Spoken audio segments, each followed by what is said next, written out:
Hi guys, and welcome back to another episode of Let's Build Silversage. So, did a couple of little bits of time lapse at the beginning, as you guys obviously saw. It's been a day or so for me since I did those.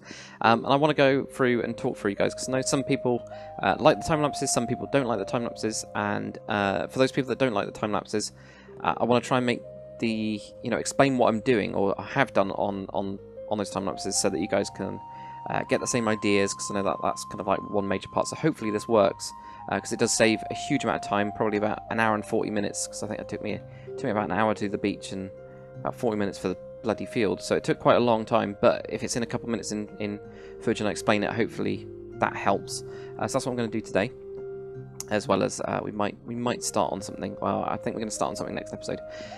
So obviously, the first thing we did was build a couple little piers. So these piers, obviously, they're on the beach. I was looking at this beach and it just didn't look great. I need to obviously go around the rest of it as well. I'll probably do that as a time lapse at some point. It depends on what we want to do with this side. But I'll explain why I did them at an angle. And it was because they look cooler. That was my first thought. But I know that a while back there was a comment that said about the sawmill and what they used to do, or probably still do actually. Actually, they do still do it especially in like Norwegian areas. I know that in the Amazon they also do it when they're logging things. They do put it into the river and they actually float them down the river, and then they get to their destination if they get taken onto a big boat or something. And I really like that idea. I really thought that was really cool. So I thought, okay, well, if that's going to happen, I'm going to need some docks. So I put in a couple of them. I kind of saw the shape of this, and I was thinking, well, I don't want to block this. I didn't want to put a dam across either, because that was another option. Instead, they'd float them down, and someone would already be here, or they'd float them down carefully or something. I don't know. Then load them up, or just tie them up and attach them to a boat, and then that boat would set sail or something. I don't really know how it works. If you guys know, then please do say. But I was looking at this, and if I'd done them straight, it just would have looked horrible. It wouldn't have worked with the beach. So I wanted to go with the natural kind of shape of the beach, which led to these three interesting piers. Really, really small one. This is for those tiny little boats, tiny little boats that are used by the locals just to go out. We could actually, well, we can't really make one because it'll be at an angle, so it'll look really weird. But tiny boat. Imagine a tiny boat in here. Okay, simple as. So I have like a tiny boat there. This would also be a pretty small boat, just for like local fishermen. Then maybe this one could actually have a small boat still, but like X big. For there, and I might make a bigger one over here somewhere. So maybe this could be a little trade port for stuff on the way to the capital. What I was thinking is, if I go into the map, here we go. This is where we are for the Silversage, where we've got this.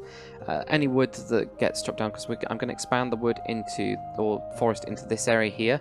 So we've not really got much going on. So I'm actually going to have wherever the path is, will go through a forested area. So I'm going to expand that a little bit. So it's going to be a bit bigger than it is now because it's quite small. That's going to, any excess wood that the town of Silversage, and also obviously Wagrandale and the fort and everything, because that will also be supplied by here most likely, as like a regular reusable, renewable source. There we go, renewable source. Any of the other ones will come down from here and be taken down on a boat to the capital, which is all the way down here. So that's my idea. It'd be easier to take it from boat, especially with heavy lumber. So that's what we're going to have here. So I've got them at different angles slightly. So these two are at the same angle, and then I decided to stretch this one out a bit to try and make it look like this is easier for something to dock into it, because then you would just be able to sail through here and literally just go like that. Whereas these ones are a bit more steep, I think. So that was the idea. So it would be more natural, but it also looks cooler. I think I need to vary the wood, change that a little bit. And the other thing I've done is I've dropped the front layer. This is the first time I've done it on this front bit with slabs. And the reasoning behind this was that these beams aren't very well. Trilitons Shaders look really cool underwater, don't they? That's really cool. Anyway, the thinking behind that was these pillars have sunken into the sand over a little bit of time. They didn't make them deep enough or whatever, or build enough foundations, because it is medieval times. And so they sank, and because of them sinking, it brought this down. So this one, it sank a little bit more on this side, for example, and this one's got a little bit there. So that was my thinking behind it. I think it looks quite cool. And I put slabs down on these bits so that people can actually get into the water if they wanted or needed to do whatever they need to, especially with the little local fishing boat type things, like these little one-man kind of paddle with an oar, go out with a fishing rod, come back with like 2 fish or whatever. That's what I'm thinking, but really small, so they can actually you know, jump out, pull the boat up, tie it up or whatever, and get onto this bit. They don't have to go around, because I was thinking about that. I don't know if it makes any sense or not, but yeah, so I need to vary that. Obviously we've got the 2 paths. I really like these. I really like this one in general. I think it mixes into the sand and beach quite well. I do need to do some more detail on the rocks along here, especially like when you get grass blocks like this just sticking out. I think we need to kind of like bring those down. I need to clean up bits and bobs around it to have more of the layers around, because we've got stuff like, there we go, like this, where we've got like big blobs sticking out, whereas we could do doing something like this, you know, simple little bits, or yeah, like that maybe. So I've got to do that at some point and do that off camera, I think, as I kind of like build it. But that's all I really need to do, is just to tidy this up a tiny bit. So yeah. What else? Yeah, that's pretty much it. So those 2 paths for that bit. I'll get onto this in a second. The fields, I was kind of like looking at it and I was thinking, oh, that's not a big enough field, and it'd be really cool if we extended it over a little bit more. So I decided to put in a field, another one, and I decided to put in a path. Now, the reasoning behind this, I was looking around and I was thinking, it'd be really nice to have a windmill in here because we've got quite a bit of wheat. So I decided to make another path going around the side, and then this goes up and around this bit, and then goes to this top, and this is where I'm planning on having a angled windmill. Never made an angled windmill. It's been a very long time since I've made a windmill in general, so this is going to be fun. But I'm going to do an angled windmill, kind of like facing probably, it's either going to be directly 45, or it's going to be over on the side. And yes, I know that the path is a bit of a pain in the ass to get up here, but we've also got another path on the other side, because I was then looking, after I'd built or started to build it, I then noticed there's actually quite a nice area for a path going around along this side as well. So I decided to shove that in. It's a bit more steep, this one, but it goes around a nice angle. So we've got those 2 to go into there. So yeah, that'll be quite good. That'll be another, probably a time lapse for that one, because I think it'll take me quite a while to get it at an angle, and then I'll talk through how I got through to it, because I think it is going to take a couple hours, well, maybe not a couple hours, an hour and a half or something, to get the shape right of what I want to do with it. Put more trees around as well and try to populate that a little bit more. So we've got like a tree there, a couple here, for example, and pretty much the fields same as the last ones. We've got a heavy wheat field in here, really heavy, so that needs to be harvested. We've got a green wheat field in here.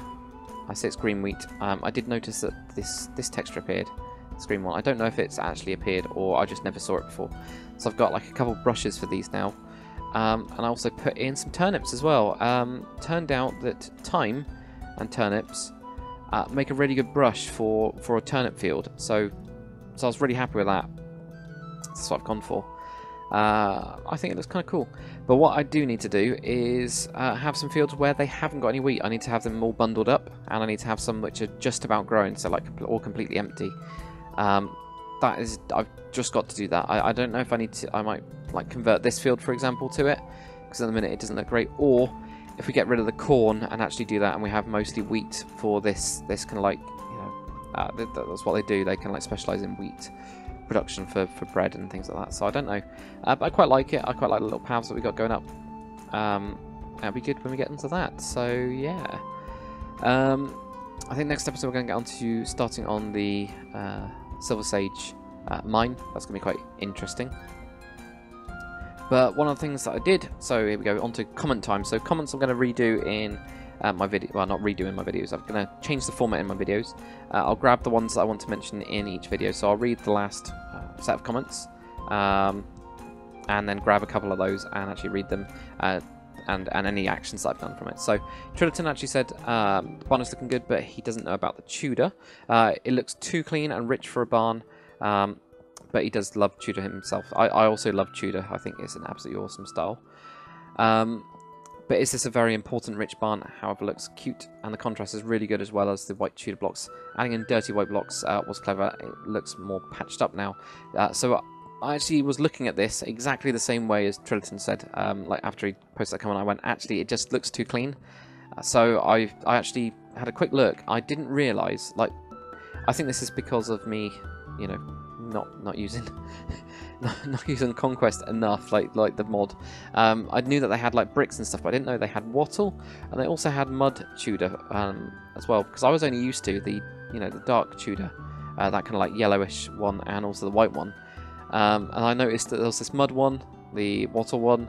I knew they had the brick one, but they had all these different types of brick ones, and I just thought, holy crap, I've got to try these out. So I ended up giving it a go with, I had a look at the wattle one. I thought that one looked a little bit too dirty for what I want. I want to make this look a little bit cleaner, but if I was doing a dirtier one, I would actually use this one. So I ended up going with the mud one. So I switched out the mud bits. I switched out some of these for grey roof tiles, which is well, stained hardened clay, and I also put in a bit of red clay as well, to try and make it look like there was, like, you know, newer bits where it's fallen apart or something. I don't know if they've just like slapped some more mud on it. I don't know. But I really like it. I really like this kind of like style. Obviously off camera as well, last episode I did say I was going to, you know, build around the sides, and I think that looks really cool. Now I've started doing that. I've also like chipped in, you know, areas and built up bits as well, and I think it looks pretty funky now. Definitely. Another thing that Trenton said, doesn't know about the support for the shack that I made. I don't know what that means. Roof is fine. Oh, okay. Maybe this bit? Maybe this bit in here? Maybe. Actually, I do need to do that. Why don't we do this before? Very strange. But yeah, this, he was saying, looks too clean. Definitely. Hay barn is spotless. Actually, it really is. I didn't realise until... this is the thing. Sometimes I don't realise things. But it does look really quite... It just looks too spotless. It just looks far too clean. So, I don't know if we want to try and mess this up a little bit. Why not? I'm also going to grab, I think, probably hay. And go over that as well, because, yeah, it does. It just... I don't, it's weird, isn't it? Why didn't I realise that? I should have realised that. You can have a little bit of bits around there, or... so it's got down, get inside. There we go. Bit there. I think we need some cobwebs as well. Definitely. You know, like, because they were not clean up here at all. It just wouldn't happen, would it? Realistically. So I have a couple of cobwebs in there as well. I don't know, is that a little bit better? It's a tiny bit better, but it's not great still. I think that one needs to be in there instead. Ooh, there you go. So I have that in there. This bit is just going to be clean anyway-ish. So that looks kind of cool. That'll work. But yeah, I totally agree with that comment. That's totally fair enough. Hopefully that messes it up a little bit. And there's another comment that I've picked out, which is no one home. No one's home. On the Scottish border, on the Scottish-English border, they had fortified animal barns with living quarters above. The downstairs, where the sheep, cattle, pigs, etc. were kept at night, was thick. Where I had thick walls and heavy doors. And the upstairs, the farmers lived. This was to stop Scottish raiders stealing livestock stock.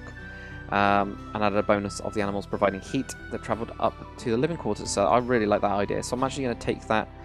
I think I'm going to do it in here because we do need some animals for this. But I think definitely near the border with Vagonbury, near this this river here, we're going to have that. We're going to totally have more fortified houses. So these will be, well, they'll just be more fortified, obviously.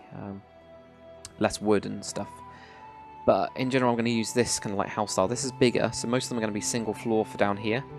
And I'm going to do that as a bit of a time lapse as well to a couple of the houses to get some variation and talk you guys through the style that I used. I'm going to try to use a mix between a tiny bit of stone for the houses, a bit of wood, and possibly some of these more mud Tudor bricks, or maybe even using the wattle Tudor to try and get like a bit of a style through. I don't really know about the Tudor using them in the single houses for the peasants that will be obviously in these fields. So that'll be quite interesting, and I'll do that as a time lapse and then talk you guys through the style. That'll be quite cool. But all in all, I'm pretty happy with the style so far. I think it's coming along quite nicely. And yeah, this whole place is like Silversage is coming across quite nicely. It's like a first village, I think it'll be. And yeah, we need to smooth that out. I need to do a bridge. I'll do that as a time lapse. Do all this smoothing out as a time lapse maybe, or just do it off camera. And then we'll get on to Silversage Manor once we've got an idea of the scale of the entire town. I think once we've built the town, we'll know how rich they are. We need to do a couple more fields around as well, and need to extend the forest. So I'm planning on extending the forest into... Need to sort out the biomes on this. Just sort them out so they're less blue. Yeah, but part of that extending the forest part is I need to tie up the path. So one of the other things that I did the other day was started looking at the path for around here. There we go. So I started to extend this path from where we got Fort Scalar and extend this path down here. So we'll get that going to there. There's another path that goes around the other side of Fort Scalar as well, which is down here. There we go. So that needs to be sorted out. Obviously we've got a river now, so this path here, which will be the main coastal, well, not really coastal path, but that path going across here will make its way into this area. Obviously we've got the wall going around this bit, and then that'll be where we get another fort or something around. There we go, around here. Sorry, there we go, around here, where we'll have an actual wall probably going along this bit with a gate, and then we'll have a small kind of fort type thing or something like that. I don't really know, and it might be that we build up these walls a little bit more around this edge, especially on the weaker points, so that if there was a raid of some kind along the coastal path, they've pretty much got no choice other to go around this way. Obviously they can get through Elder technically, but they wouldn't go through there, right? But so I need to tie that up, and then I can actually extend this. But this will all be like this forest land going across this bit, except for obviously the path cutting through it. So a nice path cut through that, then fill it with trees and join it up, and then we can then join it up with the manor, which will be in the forest really. So it'll be, you know, have quite a forest loving guy, I guess. Or maybe we'll have him as like a hunter or something like that. Maybe Lord Silversage or whatever his name is going to be. Hunter obviously is going to be Silversage, or it's just that this will be the Silversage estate, which maybe was owned by a guy called Lord Silversage, but isn't anymore. So this is the kind of like little details that I need to do to stuff, definitely, because it needs adding in. Maybe not that, but that kind of stuff I need to do. So yeah, thanks for watching, guys. Hopefully if you've got any comments, please do comment. Hopefully you like this kind of like, well, it's just a time lapse and talking about stuff. If you did and you prefer this content, then please do say, because I don't mind. I don't mind either way. But yeah, thanks very much for watching, guys. I'll see you on the next one.